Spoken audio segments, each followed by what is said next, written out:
fool doth think he is wise, but the wise man knows himself to be a fool.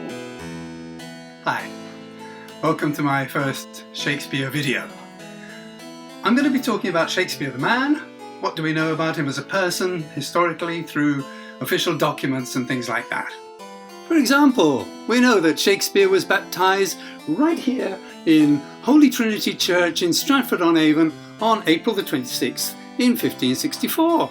And we know this because it says so in the parish register, which reads Gulielmus filius Johannes Shakspere, William the son of John Shakespeare. And there are several documents that show that Shakespeare's father, John Shakespeare, owned this house in Henley Street in Stratford on Avon, so we can be fairly sure again that that's where Shakespeare grew up.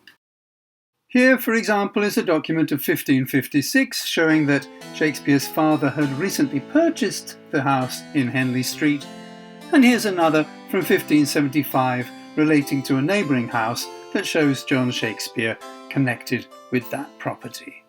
We can't be completely sure of Shakespeare's school because the school records haven't survived, but in all likelihood he went to school here.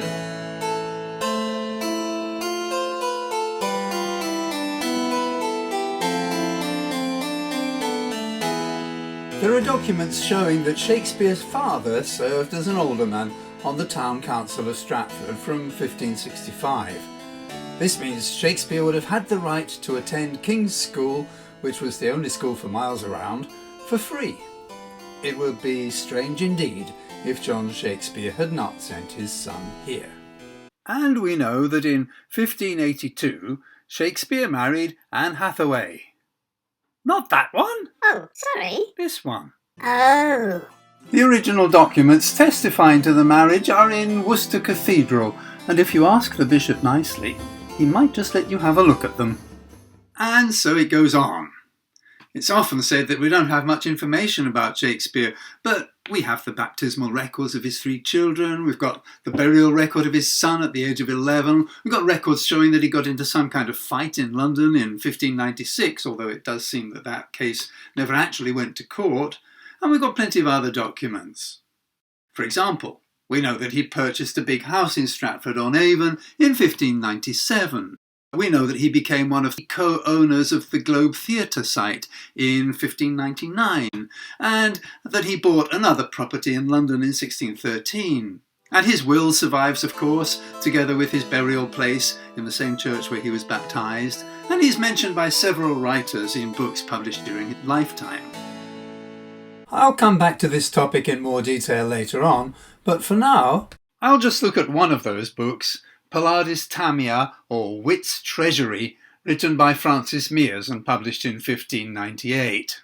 Mears praises the writers of classical antiquity and goes on to say, "The English tongue is mightily enriched and gorgeously invested in rare ornaments and resplendent habiliments by Sir Philip Sidney, Spenser, Daniel, Drayton, Warner, Shakespeare, Marlowe and Chapman."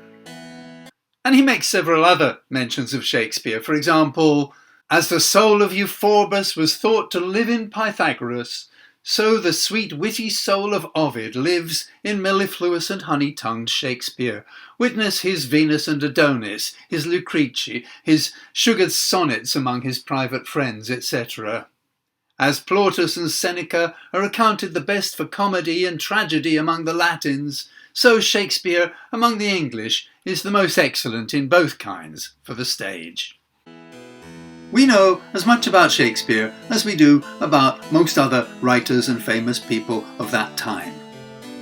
If you're interested in this subject and you want to check these records, the best starting point is the Folger online exhibition, which has nearly 500 documents from Shakespeare's time, including the ones depicted in this video. And if you want to see the actual places and objects associated with Shakespeare, well, then you could start by paying an online visit to the Shakespeare-Birthplace Trust. Happy researching, and I hope you learn many more details about the life of William Shakespeare.